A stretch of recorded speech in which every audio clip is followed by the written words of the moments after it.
to introduce your case with 7 minutes. Here.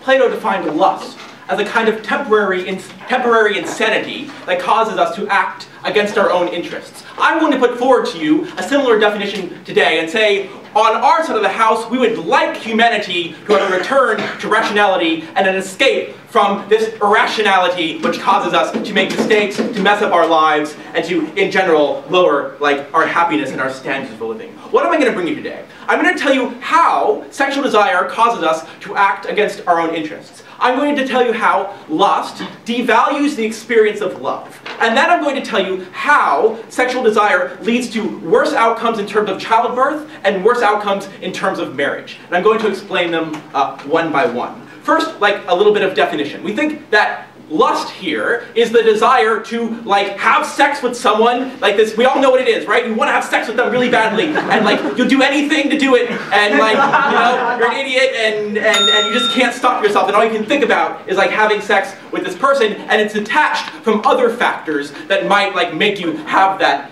decision to be with them, such as love, or how you feel about them emotionally, or what you think of them as a person, right? We think this kind of irrational desire to have sex is what we mean by lust in today's debate. Now, how does this cause us to act against our own interests, right? What we think is that lust is similar to an addiction, in that it's a chemical process in our minds that makes us do things that we don't really want to do, but which we can't help but do because of the way the chemicals are acting in our brains, right? So, what happens when we have sex with people, even though we know that it's not a good idea, that even though if we were rational, we would choose not to? Well, all of the things that we have prioritized based on non-addictive premises, things like the things we want to achieve in our professional life, or in artistic careers, or in social relationships, can be jeopardized by the actions that this lust makes us take. What do I mean by this? For example, having sex with a coworker, right? You couldn't resist the urge, but this messes up your career prospects. Or having sex with someone in your social group, even though rationally you wouldn't do that, suddenly the people around you ostracize you, treat you differently, suddenly your relations with them become extremely awkward, you're no longer able to function in that social group, or having sex with someone who's married can lead to social exclusion, and these sorts of really big problems in our work life and in our social life, right? So we think that this messes up the goals that you have decided that you want to do rationally because of this irrational urge, right? And just as an addict understands rationally the danger of the addiction and understands rationally what they would like to do, because of the addiction, they can't stop, right? They don't want to do these things, but the power of the addiction forces them to take these acts they don't actually want to take based on their own calculus. So we think that lust acts like an addiction in this sense, in that people know what they want, and they know that it would be better not to do this thing, but the power of lust makes them do it anyways. So their ability to achieve what they want to achieve in their own life is highly jeopardized by the presence of lust. Okay, before that, so yeah. Okay, you mentioned that desire leads to addiction, right? So can you prove that with the absence of sexual desire, human beings will not find another new desire to be made an addiction for, to distract themselves from other things? Okay, we don't think that addictions, it's you have an addiction and now you don't have it, so now you need a new addiction. We don't think it works like that. Some people aren't addicted to anything, right? Some people, you could be addicted to cigarettes and quit and not start using heroin, right? It doesn't work like that. It's not like you have to have an addiction. We think it's possible to not have any addictions, right? And that's what we want on our side of the house. So how does this devalue the experience of love, right? What we say is that love is based on emotional, non-sexual feelings. Well, how does this work? Well, you can love someone that you don't have sex with. Likewise, you can have sex with someone that you don't love. So we think that they are fairly different. But what happens when lust comes into this is, in the context of societies that are not polygamous, which I think is a reasonable thing to expect in today's debate, in the context of liberal democracies where we value monogamy and we value these sorts of stable relationships, lust makes you betray those that you love. right? Because even though you're committed to them, even though you're dedicated to them, even though like you've been together for a long time, there's this constant urge telling you to betray them, right? You want to and you can't help it. You can't help it once you've been in a relationship for a long time, if you see someone very attractive, to desire that person. And so you have within you a constant incentive to betray the very people that you want most to protect, right? And we think it's very harmful. We don't say everyone gives in to this, but we say it's relatively worse when it's there. Because if it wasn't there, we could be more committed. We could love better. We could do better for the people that we are supposed to take care of most in the world. And the presence of lust makes it harder to do that, right? It makes us more likely to betray them, more likely to hurt them.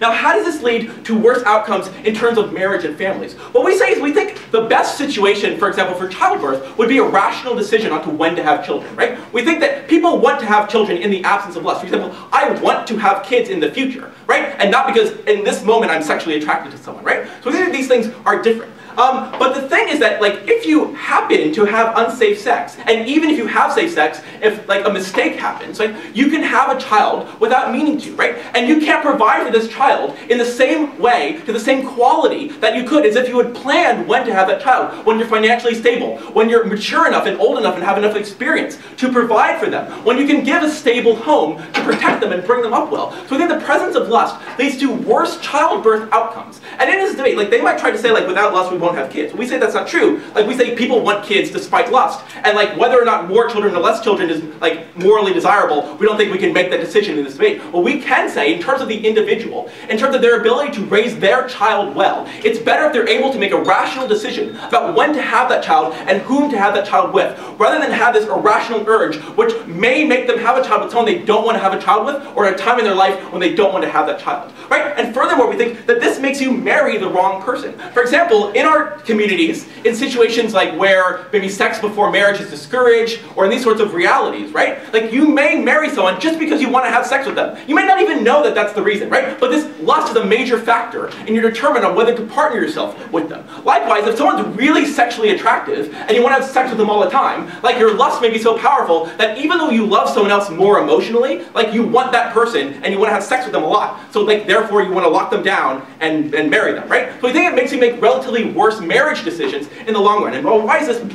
harmful? First of all, we say that these marriages are more likely to end in divorce, which can lead to emotional harm, heartbreak, and worse outcomes for children, because children can be emotionally damaged. But also, inside the marriage, relationships between the partners are worse, because emotionally they're not on the same wavelength, right? They marry for this irrational reason, so they argue, so they dispute one another, so they're cruel to one another, and it can seriously damage the emotional welfare of those people. So what have we told you today? We've shown you that this is kind of like an addiction, that it gets you to act against your own interests, things that you want to achieve in your life, that it devalues and jeopardizes the experience of love, and that it leads to worse outcomes in terms of childbirth and worse outcomes in terms of marriage. And for those of you who are very, very proud to stand on proposition. Thank you.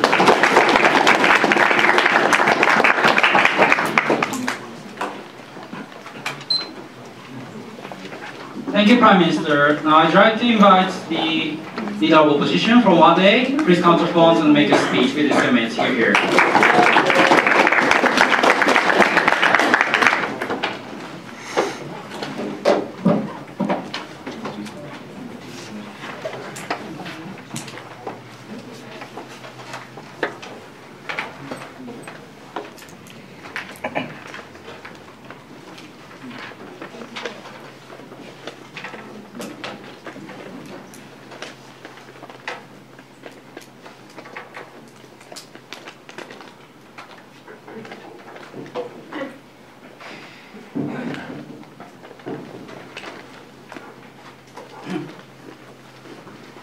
Mr. Speaker, while we have the sexual desire, in order to feel attractiveness, we need the sexual desire. When you feel attractiveness, maybe you think, oh, this man, this woman is attractive. So that's why if we cooperate, if we make love with this man or women, so we can make the children, we can give the offspring. So this is the basic sexual desire. Today's opening government is talking about the temporary sexual desire, but it's too cheap. we have to debate this kind more the deep analysis about this kind the sexual desire. We say the sexual desire is a more the deep and the more philosophical things. The temporary the desire is a so the cheap analysis coming from the other side. So three things in my speech. First way I want to explain about what is the sexual desire. The second way I want to explain about why the sexual desire is necessary to the cooperation at getting love. I want to explain this point. The third way I want to explain about why the sexual desire is based on every kind of activities and motivation. I want to explain the one part. The first way, but before that response to the opening comment. The opening comment talking about because the people is irrational, that's why committed to rape, the making undesirable as a children, and this is so harmful. So that's why no thank you. The sexual desire so bad. The simple argument coming from the other side. Response is that so as long as we are talking about the human beings, these kind of irrational activity, we are regulate this kind of thing. By discipline, by rule, by principle, we can regulate this kind of harm coming from the fundamental desire, the speaker. So that's why in their part, that's why in the status quo, some people use a condom, some person don't commit rape randomly. So because people easily think, if I do something according to the truly sexual desire, so what kind of things that happen, everyone knows this kind of harm. So that's why no thank you, this kind of, in terms of harm, so we can regulate this kind of harm coming from the other side. So that's why no thank you. As long as we are talking about the human beings, so we can minimize this kind of harm. So secondly, Mr. Speaker, they focus on the domestic level issue, the love relationship and the undesired children and rape and so on. But so we say that in terms of the comparison, our side is a harm, is a good things, is more big. Because we are talking about the society, because this is the base of every kind of activity. So that's why we have to say the sexual desire is good things. No thank you. So moving on first point, so what is the sexual desire? So we say the sexual desire is sometimes a feeling, some attractiveness. So as I said before, this is a sexual desire. When you feel attractiveness of the someone, this is a sexual desire. We say this is we define this kind of thing. No thank you. So why can you say this is the sexual desire? Because as I said before, in this situation, so you can just think, or if I cooperate with these kinds of people, I can make the children and so on. So no thank you. So that's why this is basically the sexual desire in the first place. Rather, Mr. Speaker, we can see the diversity of the sexual desire. What do I mean by that? Some people feel the sexual desire that if someone is so masculine, someone also feel sexual desire, someone is so intelligent. So that's why we can say the sexual desire is we can see the sexual desire as so the diverse thing. So that's why this is that's the sexual desire what we want to explain. Closing. For example, there are two persons. One is mother injured and the other is attractive supermodel injured. Under your case, do you support saving that supermodel motivated by sexual desire? So we say so. I couldn't catch the point in their paradigm. Even if we just save these kinds of so beautiful the women, even in this situation our side is good. We can say that because in this situation you can get this kind of some you can get some the feeling in comparatively in terms of the individual situation. Even we respect this kind of sexual desire. Our side is more the good. Moving on second point, the cooperation and the relationship. So.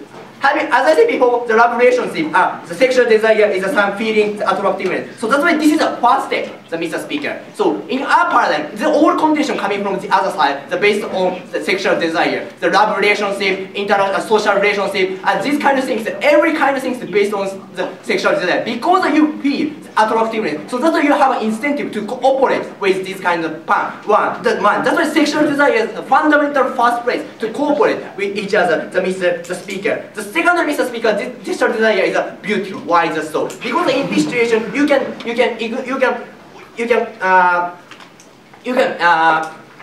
overcome the difference. So, for example, the difference of the race, difference of religion, difference of some kinds, many kind of difference exists in the current situation. But once you feel sexual desire, once you feel attractiveness, you can cooperate with this kind of person. Even though we can see some different the interest, because you feel, oh, this man, he is so attractive, so that's why we can cooperate. This is necessary, the human progress. No, thank you. So in their paradigm, because they don't support the sexual desire, there's no the cooperation. If you once see some difference, no reason to cooperate with each other because there's no attractive, there's no sexual desire. Because in their paradigm, this kind of thing that never happen. So to the cooperate, the sexual desire, the fundamental necessary. No, thank you. So thirdly, the moving on the motivation point. So we say that this kind, the sexual desire is based on every kind of motivation. The why is the so. What do I mean by that? So in this case, the sexual desire, when you can release this kind of sexual desire, so someone is having sex, someone is looks at beautiful women, so someone is seeing the masculine man. So it depends on the people. So no, thank you. We cannot say that this is an absolute way to release the sexual desire because, as I said before, the sexual desire is a diverse, the Mr. Speaker. So that's why in our paradigm, so what's happened? In order to fulfill the sexual desire, they have to effort. If you make the sex some beautiful women, so you have to change. You have to maybe you have to get a good job. You have to make the good morality because the women consider as if this man is capable in order to bring the children. So then women has an incentive to evaluate this man is capable or not in terms of money, in terms of morality. So that's why every people has an incentive to fulfill this kind of sexual desire to the good activity. So because in order to release this kind of sexual desire, in order to done this kind of thing, they have to make effort. So this is the basic of every kind of activity. So that's why the Mr. Speaker, we support this. We support the sexual desire. Mr. Speaker, the sexual desire is a fundamental one to cooperate, to make the motivation to go to the place. So that's why we say the sexual desire is absolutely necessary, the thing, absolutely good thing because we propose. Ladies and gentlemen, all of the argumentations explained by the other side are based upon affection or love. We, right from the start, made a distinction between love, affection, and sexual desires. These two things are totally different, right? All the harms and benefits they talked about are not exclusive to begin with. If we have affection, if we have a love or respect for other people, then we have exactly the same benefit as they talked about, for example, cooperation or attractiveness or improvement of yourself, Mr. Speaker. Why sexual desire is exclusively or uniquely necessary for them to achieve those kinds of benefits. And that's the burden that we would like to impose on that side of the house. But in my case, it's going to be the sexualization of humanity. Why we believe objectification of human beings is extremely problematic because it undermines the ways in which we interact with people, ways in which we communicate with people, how sexual desire alter or distort the process of that. But before that, several rebuttals to the previous speakers. About the rationality, they think is that we need to regulate, right? Regulation is necessary. It's problematic because it shows that you can't control yourself without regulation or enforcement of any regulatory mechanism. That's the problem of sexual desire, which that predispose or make people or force people to do something that they wouldn't do otherwise. That's the problem. No, thank you. More than that, it's contradictory to their stance because if they believe that sexual desire is so important, too much regulation is contradictory to their stance because they want to liberalize sexuality while regulation is the model that they are supposed to support. Second of all, the cooperation. They say if you have a sexual desire, you're going to be more cooperative with others. Okay, cooperation based on sexual desire is extremely problematic, right? I cooperate with you because I want to have sex with you. Like, she is cooperative with me because she wants to have sex with me. That sort of cooperation is not the kind of cooperation that our society needs, Mr. Speaker, ladies and gentlemen. Without sexual desire, we have affection or we have love for others. That's how we cooperate with others, Mr. Speaker, ladies and gentlemen. More than that, what's the other rebuttals and improvement of yourself, right?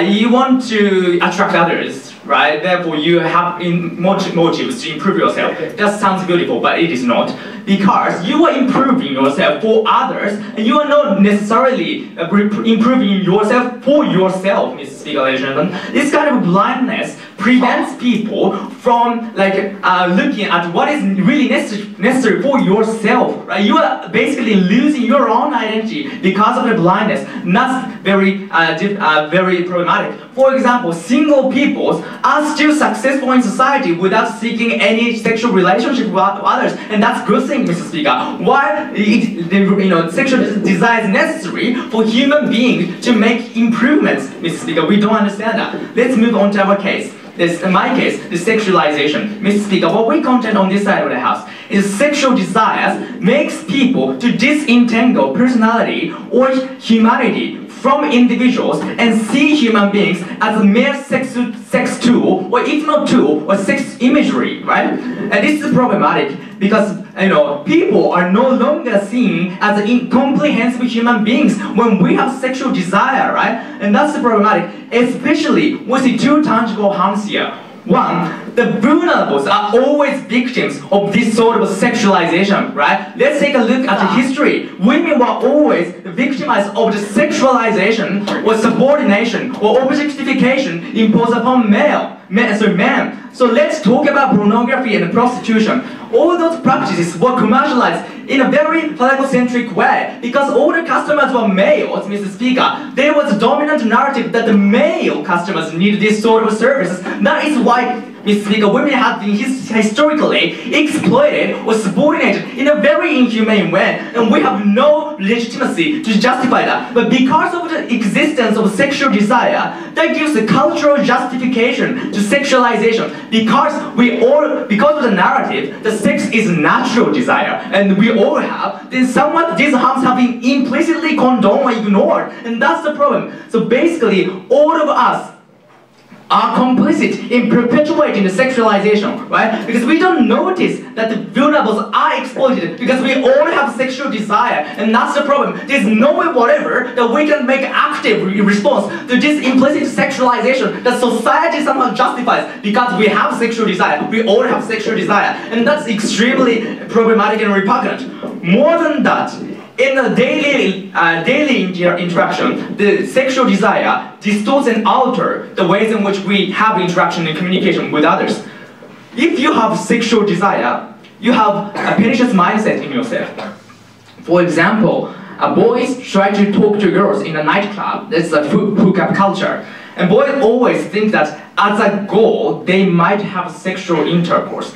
This mindset distorts or alters the ways in which the boys, for example, or girls, interact with others, right? That's the harm of sexualization, right? Because we have this sort of desire that alters, that distorts and changes the ways in which we interact with others. Without the existence of this sort of desire, we can better respect human beings. We can better respect the individual or comprehensive individuality, and that's a beautiful society. I will take you now. So we need consent to have sex. So women has a bargaining chip to say, if you don't care me, I don't have sex with you. So this kind of bargaining chip is good for women. Okay, I'm not talking about rape, sorry, Mr. Speaker. I don't talk about the unconsented sexual practices, but the society as a whole have propensity to sexualize the vulnerable individuals because of the existence of sexual desire, which is not something that we can easily avoid or circumvent. And this narrative that it's desire gives a justification for the objectification and subordination, and that's the problem.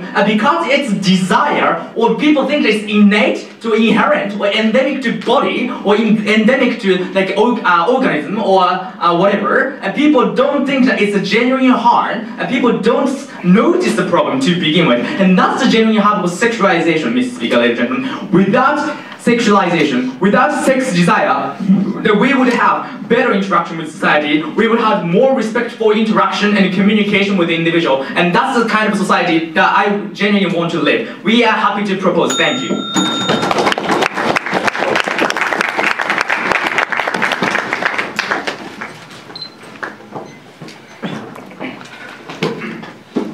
Thank you, Deputy Prime Minister. I'd like to invite the Deputy Leader of Opposition to extend the opening opposition's case within 7 minutes. Here.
Thank you, Mr. Speaker.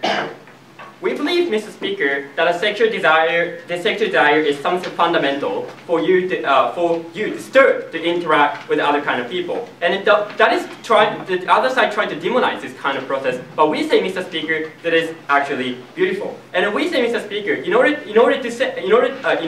to prove, Mr. Speaker, so why this first step to interact with kind of people with sexual desire is something beneficial. And also, Mr. Speaker, I'd like to explain to you how this sexual desire actually empowers the woman to fight back against the objectification from the male at the end of the day. So this is the 2 points I'm going to explain to you inside the house. I'm going to talk. So before that, few reflection to the entire to the government side. Firstly, we heard the idea that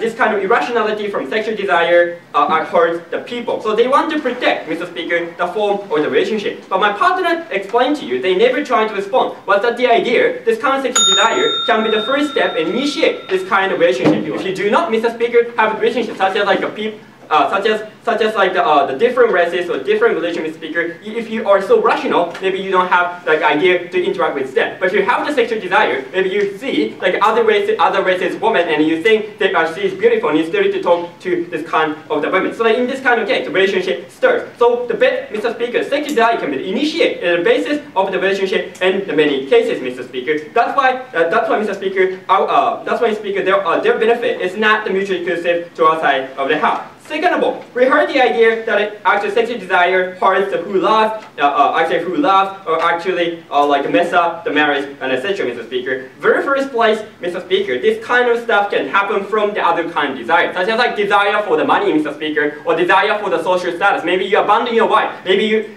actually divorce to start up certain kind of the company and etc. Mr. Speaker, or you actually abandon your girlfriend, Mr. Speaker. No, thank you. This kind of case, who you love will be hurted in this case as well. But when we have the sexual desire, Mr. Speaker, but it can be like it can actually block, Mr. Speaker. Even Mr. Speaker, it is a sexual desire, but she thinks I do not want to like break up with my girlfriend. That is based upon a sexual desire. But still, your girlfriend will not be suffered in this kind of consequence. We don't think that sexual desire is not necessarily bad. So, second, no, thank you. More than that, Mr. Speaker, we heard the idea that the male actually objectified woman, and that is actually unconscious level, Mr. Speaker. Very first, Mr. Speaker, it is same again, Mr. Speaker. It can happen for the desire for the money. The commercial company have the interest to sell more products, Mr. Speaker, so they can actually take actually criteria of the beauty and actually sell this kind of product in this way. The objectification and sexual desire. Sexual desire, it doesn't rely in this kind of case. No, thank you. Second of all, even Mr. Speaker, the male still just objectify and the woman and that's unconscious level, but still, but the woman can say if you want to interact with me and if you want to have sex, for example, like in a nightclub, Mr. Speaker, like this kind of woman have to say to reject, Mr. Speaker, the male interest at the end of the day, Mr. Speaker. And this is the point I'm going to try to prove to you why this is beneficial. No, thank you. Why to empower the women even under a paradigm. Before that, firstly, why sexual desire is actually the beautiful stuff. Mr. Speaker, this kind of sexual desire often happens in unconscious level. Like, unlike the opening up, sexual desire is not like, I really want to have sex or something like that, Mr. Speaker. It can be like unconscious level, such as like, you realize that like a woman standing over there is actually beautiful, Mr. Speaker. He or she have the good facial shape, or he or she hair is so beautiful, Mr. Speaker. And like unconscious level, you might think, like, maybe I want to have like relationship with her, or maybe I want to have sex in the future. But we think, Mr. Speaker, it is something natural for the human being, Mr. Speaker, because a human being actually have the potential desire to make the offspring reproduce, offspring and etc. Mr. Speaker. So the second of all, you have this kind of incentive to interact with others, Mr. Speaker. If you still to know this, you still to talk to this kind of beautiful woman, or still to talk to the like woman and the different races, etc. That's why you still to know this kind of woman more and more and more, Mr. Speaker, and you still to realize what is no thank you, what kind of like personality she has, what kind of character that she has. No, thank you, Mr. Speaker. So the sexual desire can be the initial step to start relationship and understanding each other at the end of the day. That is, Mr. Speaker, can create the love which the government side wanted to protect as well. That's why we are protecting the basis of the value from the opening government side. So, second of all, why this empowers women and why that is beneficial? Firstly, we say, Mr. Speaker, when we see the slut movement, or when we see the Beyonce or the Lady Gaga, Mr. Speaker, sing and proud the woman's sexuality, their lyrics is right there. No, thank you. Can you handle me, Mr. Speaker? Can you handle me? And what these lyrics mean is that if can you handle me, or can you handle me? Is that this kind of the female have the control, or this kind of female have the choice to reject this kind of male if the male, no thank you, does not satiate the kind of the need that these female have. Opening. Yeah, there would be no need for women to have this power if they weren't sexualized by this desire in the first place. Here, Mr. Speaker, it's like, as I told you, right? This kind of desire, it can be initiated even without the sexual desire. Such as you want to marry with really rich girl for the more social status, for more political power. It can often happen and the status quo. This kind with a woman can actually take this kind of advantage and reject this kind of male at the end of the day. And more than that, Mr. Speaker, this sexuality, this kind of the power imbalance still exists under their paradigm. The question is that how we better empower the woman to deal with kind of that situation. So, Mr. Speaker, it's like these kind of women can actually utilize their own sexuality to actually empower themselves and reject the request from the male, Mr. Speaker. So it's like the woman can have more power in a private sphere, which cannot be done in a culture which supports the male dominance and etc. Mr. Speaker. That's why it can be the good way to empower women in these cultural consequences to make them more control in private sphere, Mr. Speaker. And that's why, Mr. Speaker, that this sexual desire to empower women and also initiate the love or the interaction with any other kind of the races, Mr. Speaker, we say sexual desire is important. Thank you.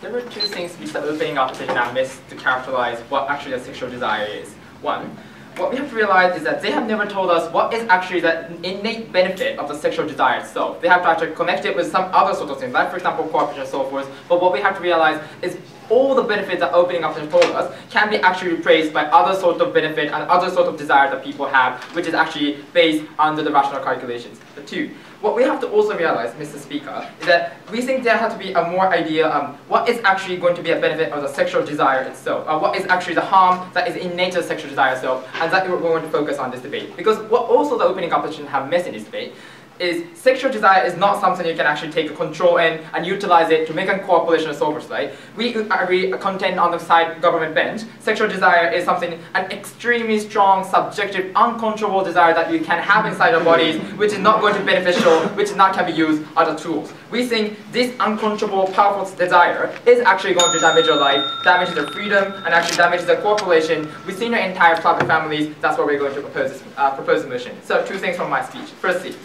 I want to look at the idea of the freedom. I expand the idea coming from the opening up. Why the people have to be a slavery of the sexual desire, why people lose this freedom, and why this freedom is going to be limited, and what is going to be the consequences of having this strong, innate, uncontrollable desire. I'm going to look at the several harms. Secondly, I'm going to look at the idea of this equality, why actually sexual desire destroys inequality. Because, Mr. Speaker, what we're going to contend from the closing up is not all the sexual desire is going to make actually relation between, for example, man and woman and man and man in the equal same position. Because it is always true that when that is idea of the dominance, when either dominance or predominance is going to be connected to sexual desire, which is actually going to create an imbalance between the power within the connection between the families or maybe the couples, and we think that's going to be a problem. So before that, 2 points of rebuttals. Firstly, let's look at the case when the opening off. They told us, look, it is going to be very easy to cooperate, and then, for example, they can create families and actually make a child. Firstly, if they want to make a child, people are still going to have a certain benefit, a certain desire. Like for example, they want to keep their family legacy. For example, they want to keep their family blood, or maybe they want the child actually so that they can actually be helped in the long future when they actually get old, right? There's lots of other benefits which they can actually make a rational calculation to say that I still want to have a child. And then the worst case is, Mr. Speaker, as we have pointed out, this is something uncontrollable. Maybe sometimes, even if they actually decide to make a cooperation with other people, maybe that cooperation might be destroyed by actually a sexual innate desire. Like for example, maybe the woman would think that man is actually sometimes enemy of us because they actually have a sexual desire which is uncontrollable. They might actually cause sexual harassment. They might cause a rape to me. And then this is a worst cases when it's going to destroy a cooperation. We think if they want to make a cooperation, we think they should actually have a base of other sort of desires that they have in mind, which is something controllable to make a corporations. So, second, now sit down. Well, actually, I think that is the end of my review. So, let me just briefly move to my what is extension is. So, firstly, Mr. Speaker, as I said, I think Mr. Speaker. So, we have to realize is that people have to be actually the slave of the sexual desire, and that freedom is going to be extremely limited. We don't agree with the idea of the opening comment saying that freedom actually stands on a choice, and what we're going to expand more is actually this is something that actually destroys it, because it is a strong innate desire which actually hidden inside our mind, which is something uncontrollable. Then what sorts of the harm can occur exactly from having this sort of sexual desire? So, firstly, Mr. Speaker, unlike for example like food, unlike for example actually a wish to sleep, then it does not mean that everyone can actually satisfy this extremely strong desire, which is called a sexual desire. Like for example, maybe not all people can have a girlfriend or boyfriend, maybe not, and there are lots of countries which does not allow to have a prostitute inside the country because that is immoral. And then there are lots of cases when those people cannot actually have and satisfy the sexual desire, even though that actually exists in your bodies. Which means those people are going to have extremely strong unsatisfaction within your bodies that is never going to be solved except for masturbation, which is never going to make enough, because if that is a reality, no one sleep for the girlfriend, right? Then, second, this is the idea we're going to control and decide. This is the problem of having a sexual desire inherently is something harmful to our bodies. Even if, Mr. Speaker, maybe some of the people like PP with a Riaju can actually satisfy desire, then the problem is, Mr. Speaker, this is based on the idea of the birth lottery. No one can choose how strong you're going to hold a sexual desire inside our bodies, which means even if you can actually satisfy it, the point is you're actually going to spend the most precious time within your life actually to something that you cannot control it. You have to keep paying your time to something you cannot control it, which you do not really want to. If we do not have this sort of extremely strong sexual desire, then we have to actually abolish it, and we can actually make a rational calculation to decide what sort of time you're going to use, how long you're going to use for something you want to do. People can make actually benefit. Is the existence of sexual desire, it actually harms your quality of life. We think that is a problem. Opening. If the eternal unsatisfaction from that desire is not we think you need, because the desire for the being rich or desire for the social status cannot be often associated in many cases. Why the sexual desire is so unique? Firstly, Mr. Speaker, what we have to realize is that, right, for example, being rich or so forth, right, that is something you can actually hold, you can actually, for example, make an effort so forth, and then we don't think that is a problem. We think the problem of sexual desire is actually prevails to all entire human beings, which is going to problem. And even if other things also cause a certain unsatisfaction, does not going to justify the existence of the sexual desire. So, what is the problem about this, Mr. Speaker? Having this sort of extremely strong, uncontrollable sexual desire, there would be a problem, one, for the quality of life, but secondly, there would be, in the worst case, in the horrible cases, it actually forces to make a socially undesirable act, as my partner pointed out information. People should actually save their mother when their mother is in danger, but because of their sexual desire, which is uncontrollable, you are some of the cases might save a supermodel, which seems to be beautiful, because of sexual desire, so forth, right? You're actually forced to make a social undesirable act going to damage your life. And in the worst case scenario, because of the strong innate desire, there would be a case of the rape that is actually the structural violence which no one can actually deal with it in their society. This is actually the harm that is given to society because that is going to deal with a sexual desire which does not align from anything else. That is the first thing we're going to tell you, Mr. Speaker. Second, briefly, let's go to the second extension about how this destroys inequality.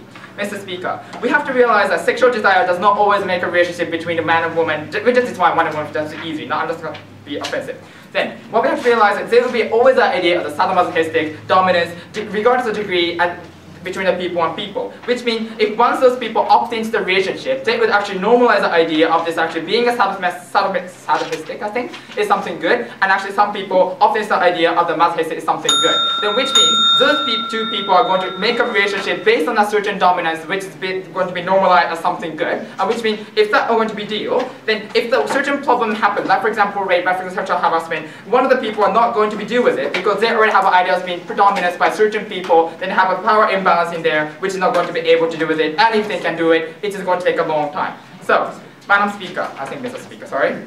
First of all, we have to contend that it actually destroys freedom itself, and also we think it actually destroys the relationship between other people. That is the reason we're going to propose.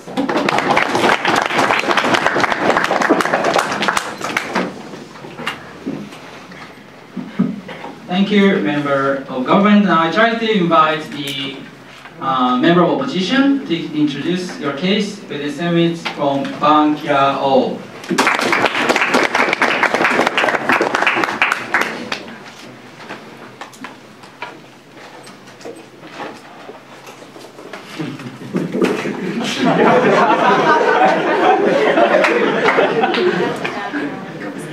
Okay, sorry. Ladies and gentlemen, this is a topic about sex, okay? So let's relax and enjoy this. It's going to be fun.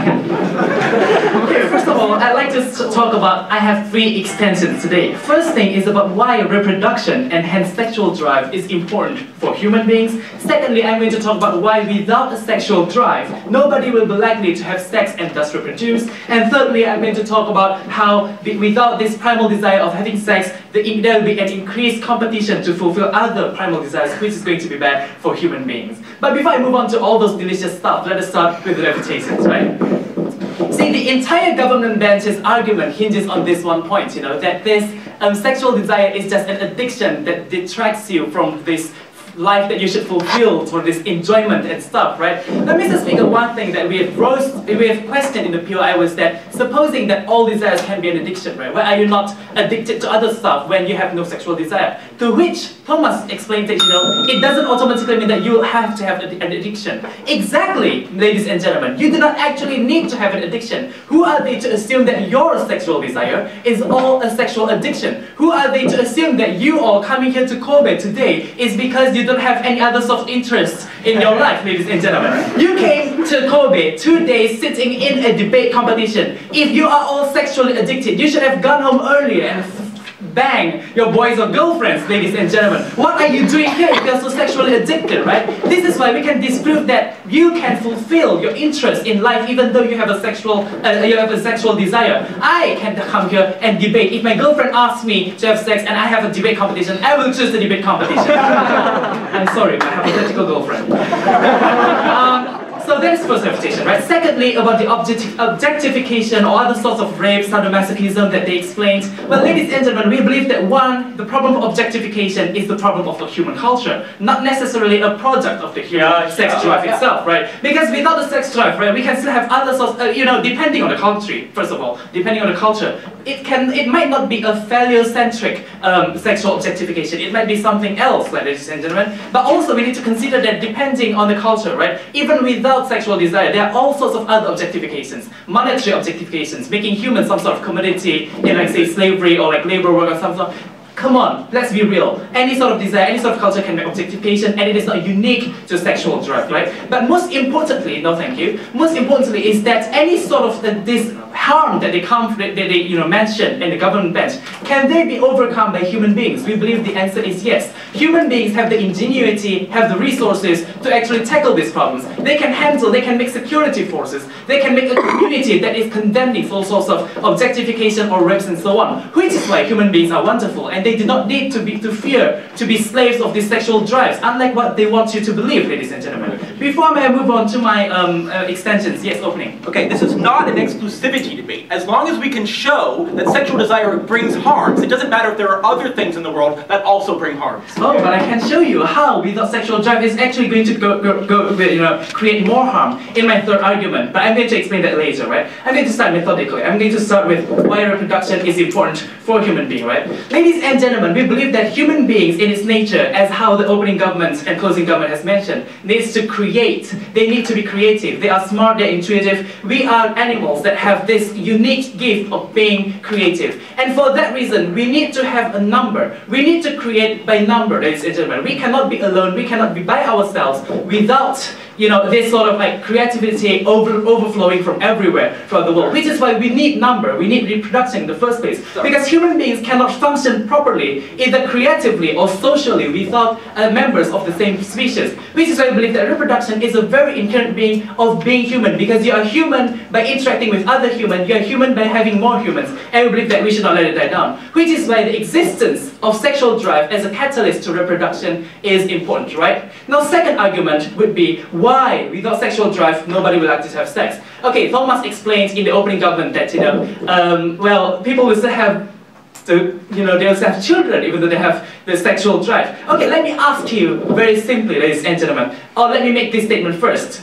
It is impossible, or nearly impossible, for you to make children without sexual drive because objectively speaking, sex is disgusting. Look, without a sexual drive, how likely are you going to engage in an activity that requires you to be naked, in front of each other, sweaty, and rubbing each other's skins and genitals all over each other?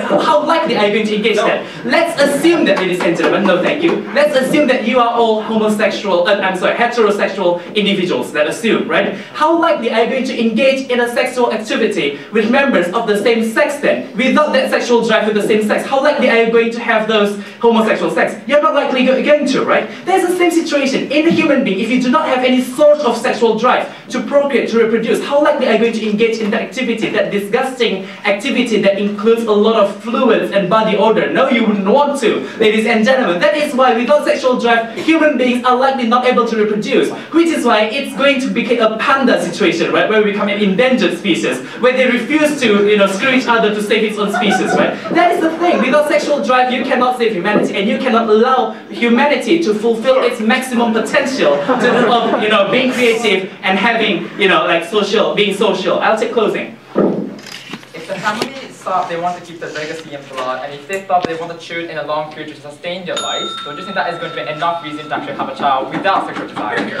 Okay, yes, maybe you want to have a child, but second question, can you have an erection by then? No, you can't. Exactly. Right? That's the thing. Sexual drive is important to fulfill all those as well. Now, I'm not going to engage in any more of this. I'm going to start with my third argument in response to the earlier POI, right? How it is going to create more harm instead if you do not actually have the sexual drive, and how sexual drive is a balancing act that creates more good than harm. We believe that we human beings have several primal desires, right? I mean, like, okay, we all like to eat, we all like to, I don't know, sleep, we all like entertainment, we all like sex, right? And like, by removing one of those factors as a desire, human beings no longer strive to achieve that, to fulfill that desire, no longer strive to achieve that goal. In other words, human beings are going to be more likely to choose to, you know, have unified primal desire, and they are going to compete to fulfill the very same desires, because people will have less desires they'll have fewer desires than the current situation. In other words, if you don't have, like, you know, sexual desire, you don't have sexual drive, what human beings are going to try to compete to fulfill the desire is probably competing for food, for example, because nobody wants to have sex anymore. Everybody only wants to eat, for example, right? It's going to create more competition, which is why I believe that the existence of desire as primal as a sexual drive helps us keep the society afloat by allowing for less competition and more fulfillment. For all those reasons, yes, we probably oppose. Thank you. Opposition, I try to invite the government whip to start the debate with the seminars here.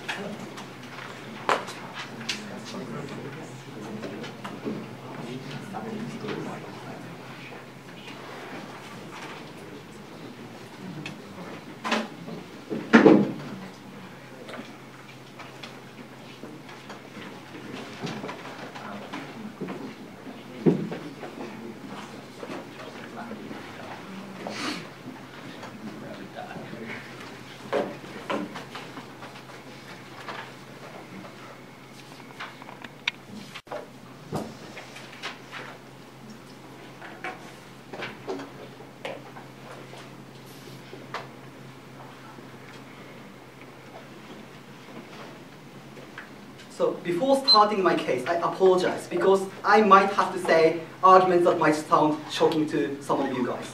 So as we realize that we are living with language and reason, which are the only constituent of humanity, which are the only constituent of rationality, we believe the meaning of freedom is that we can contemplate on something and consider about something. We can derive some value of good and bad, not from unarticulated desire, but from what we value by our words. We think the exact reason why human beings are oftentimes dehumanized by sexual desire is because that desire incapacitates us from considering whether our choices are so humane. That's why some people commit rape, right? The reason why we think it's more harmful than beneficial to human beings is because sexual desire enslaves us and it deprives us of our freedom by depriving us of our capacity to contemplate, a capacity to prevent ourselves from inhumane choices. That's why we oppose sexual desire. There are two things I'm going to talk about. Firstly, how sexual desire works. And secondly, I'm going to talk about which is better for humanity based on freedom, existence, or absence of sexual desire. Before moving on, 2 points of recitation to a closing objection. No, thank you. Firstly, reproduction. We already told you that reproductive opportunities can be pursued and motivated to pursue for by any other criteria, such as legacy or honor of a family or more, those kind of more reasonable criterions, right? We think if you are really willing to succeed these things to later generation, you will have sex anyway. You will strip yourself of your clothes. It is possible, right? Because you are so willing to succeed those legacies and those treasures to later generations. Secondly, they said harm of not having sexual desire is loss of diversity of desire for human beings to pursue for.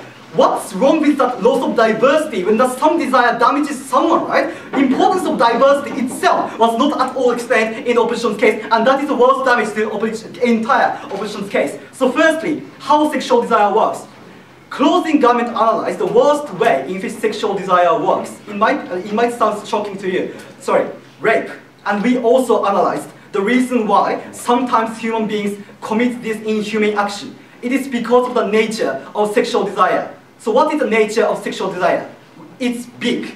It is extremely influential to the motivation of your choice. It outweighs many other reasons for us to make certain choices because this sexual desire is totally voiceless. It cannot tell you why you have to do this, why you shouldn't do this, right? That kind of contemplation is impossible when you are dominated by sexual desire. So this extension explains many responses to opposition's case. First, the opening opposition, cooperation based on feeling of attractiveness. We think it doesn't happen. We don't know why. Firstly, we don't know why cooperation is impossible by any other feelings, such as feelings of friendship, feeling of honor, feeling of loyalty, anything. We think there was no explanation about why other criteria cannot fulfill this opportunity of cooperation. Secondly, but in a situation where cooperation is really necessary, we think sexual desire oftentimes works in the worst way. The example is after the earthquake in 2011 in Japan, in Tohoku area, there was an increase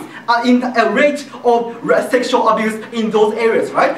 The reason why this happened is because this desire, sexual desire, deprived people of rationality and reason to prevent themselves away from satisfying their own sexual desire. That's the reason why they committed those inhumane actions. Opening opposition said, it is regulable. We think it is not true. Because regulation works only when human beings can rationally consider whether breaking that regulation is good for them or not. The reason why sexual desire is difficult to regulate is because their rationality has already been outweighed by sexual desire, right?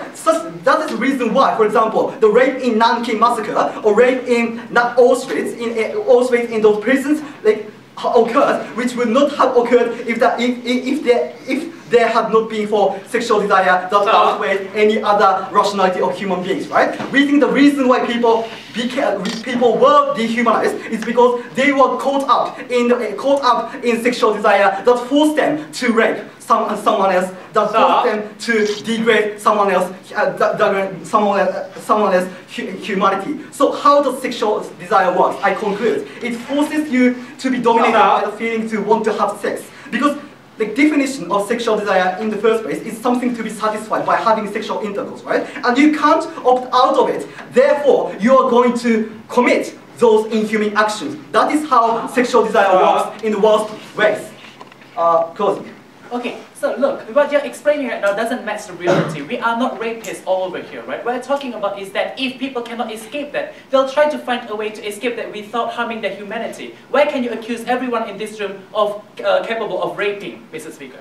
Okay, so I'm not saying that everyone in this room will anyway commit rape in some day, right? It is not the case. But what we are saying, in the most extreme situation, in the most extreme way in which sexual desire works, is to rape someone else. That is what happened in human history for so long time. So finally, which is better for humanity based on freedom, existence or absence of human existence or absence of sexual desire. The reason why we think sexual desire dehumanizes us is because it deprives us of the capacity to use reason, to contemplate meaning of our choice, to contemplate how we and other people get damaged by the embodiment of our desires, right? It destroys our freedom. And the consequence of that loss of freedom is infringement on others' freedom. Therefore, it dehumanizes all of us. And unfortunately, the opposition side, they totally ignored this standard of humanity and freedom which government page consistently emphasized in this debate, right? They have never refuted or they have never responded to the importance of humanity criteria, importance of freedom criteria, and they are totally irresponsible in this debate. We think opposition side is already dying in this debate. So, it is damaging because freedom by rationality is the only one characteristic to distinguish human beings from just animals, right? The reason why we are human beings, that it's because we can use reason, it's because we are rational. And if that rationality is dominated by sexual desire, we are no longer human beings. That's the reason why we propose this motion. Thank you.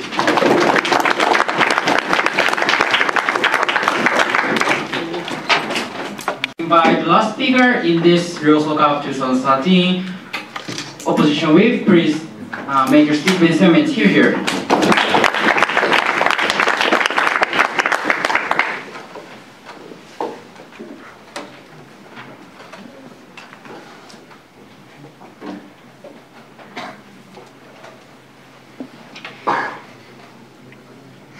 Mr. Chair, I'm so proud today to stand here as a closing opposition, the last speaker of this debate, because I know the one how the beautiful, the sexual desire is to begin with, ladies and gentlemen. We think the sexual desire is not the dirty one as opening government characterized. We think the sexual desire is a very creative one for the human being as nature. And the secondary, we think the sexual desire, as my partner explained to you, how the people make creative the existence of sexual desire, and also people can realize the actualization with intrinsic human nature, because everyone have the potential to flourish the sexual desire at the end of the day. That's why we think the kind of existence of sexual desire, the people are made creative and also can be a benefit, overwhelming harm to the opening government and closing government characterize today's debate. That's why we are very proud to oppose this motion. I'm going to talk about 3 things in this debate. Firstly, as human beings cannot stop like a sexual desire that people are forced to be like a sexual pig, ladies and gentlemen. Secondly, is objectification happen and the matter in this debate? We say also no. Third of all, let's look at my partner extension. How no, thank you. Is this the type of sexual desire is so harmful that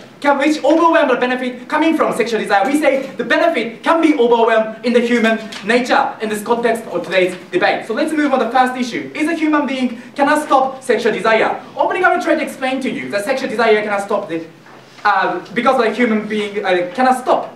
Because a human being is not rational. First, my partner explained that as point of information how without sexual desire can stop certain desire can be emotional to begin with. Secondly, every desire can be the potential to be emotionality. For example, the food eating habit, right? So because my partner have so desire to eating too much, my partner is gained weight to begin with. Everyone have potential to be the irrational in the desire, ladies and gentlemen. That's why we think it is not natural and unique the sexual desire. Secondly, they explain to you somehow the shoplifting of harms. Sexual desire causes harm, raping, or for example, the marry with wrong people. First of all desire have potential to be emotionality as same point of information. We think sexual desire is not unique to cause harm for emotionality and irrationality to begin with. Secondly, it is a matter of love, ladies and gentlemen. Also, with the married with long person, also the matter of love, not the sexual desire to begin with, ladies and gentlemen. That is why we think, as long as the kind of harm is unique, it's cause coming from the sexual desire, we think sexual desire is coming from giving a benefit to the human nature as a whole, as explained later in the third issues. Secondly, it's like objectification is happen, is matter in this debate. Opening government tried to explain to you that vulnerable are forced to be a victim in the human being historically exploiting women and the objectification of sexual desire. Firstly, in my paragraph explained to you in the second response from closing government, we think this is not the matter of sexual desire as a whole. It's a matter of culture. We think this kind of because in the culture created inferiority with the women over men, the women are exploited in a sexual desire to begin with. We think that kind of harm is not causing from sexual desire as long as people have rationally controlled sexual desire at the end of the day. That's why we think the objectification is not the uniquely causing from sexual desire, not the harm from this debate as a unique contribution from opening government. Yes. Even if having sex was gross and without sexual desire you didn't want to do it, if you really wanted to have a baby, you use artificial insemination, no problem, your extension dies. Yes, that's why I try to explain the third extension, why naturally sexual desire is clearly important from closing government opposition's extension. So let's move to the third issues. Why? Let's look at my partner's extension. Why? As a question, answering the question which is continuously asking from opening government, why sexual desire is quite necessary even if people want to make babies at the end of the day. Firstly, they try to ask question, if they have a desire to constitute human society, why sexual desire is quite necessary. First of all, my partner explained to you, sexual desire is a sexual intercourse. It's naturally disgusting. That's why publicly we try to oppose the sexual intercourse into the public, right? But at the end of the day, we think that as long as this kind of sexual desire is somehow disgusting, we think sexual desire force them to going to the sex to make babies, ladies and gentlemen. That's why we think the sexual desire is quite important. And also secondly, government try to, no thank you, to explain to you, as long as human beings want to or eager to have the babies, they will reproduce anyway. Secondly, my response coming from closing opposition is that human beings have more tendency to tempt by other desire. For example, the case financial desire to have the pursuing career, ladies and gentlemen. That's why many liberal democracies, they want to have much more other desire than sexual desire. They do not want to have baby than career or financial matter. That's why we think as long as these kind of people are easy to be tempted from other desire, we think sexual desire, which is very impulsive, is very shocking. Sex desire is very important to begin with because the people no thank you, people are forced to getting into the no thank you, to getting into they have the married and also have a babies, no thank you. So even if they have a potential to be tempted other desire, ladies and gentlemen. That's why my partner contribute to how the human being have naturally need a sexual intercourse and sexual desire to begin with, no thank you. And also secondly, my partner explained to the first extension how to create or constitute human society. Sexual desire is quite important. No, thank you. As long as we are born as a human, we have to constitute a human society. The human society is constituted from many diverse human beings, right? No, thank you. That's why we think we need more diverse people. That as long as we try to continuously create diverse people, we think we have to reproduce more. That's why my partner explained to you, as long as we need much more diverse people, we think that kind of human nature should be created and also that can constitute from sexual desire to reproduce more people. That's a contribution from my partner extension. No, thank you. And third extension coming from my partners, how the human beings have the potential to sexual desire. Because sexual desire is inherent, natural desire that all people can flourish that desire, ladies and gentlemen. That's why we think, even if some individual are forced to, or unfortunately lose some competition, or career, or financial capability, they still have potential to flourish or self-actualize their dream as a sexual desire to begin with. That's why we think self-actualize as every individual, as a human being, we think sexual desire is quite important for their own human being as an individual, ladies and gentlemen. That's why we think, for example, how it's the case for some individual still have a dream want to have like other desire, they cannot flourish in their other competition, but still they have a dream, they have room to compete each other as a sexual desire, ladies and gentlemen. That's why we think, as long as this kind of self-actualization and also to constitute human society, we think sexual desire is not the bad things and also harm can be overwhelmed. Ladies and gentlemen, closing opposition is the know that how sexual desire is beautiful and important to constitute the human rights. That's why closing opposition take this debate. We are very proud of this. Thank you, Opposition. thank you for all speakers.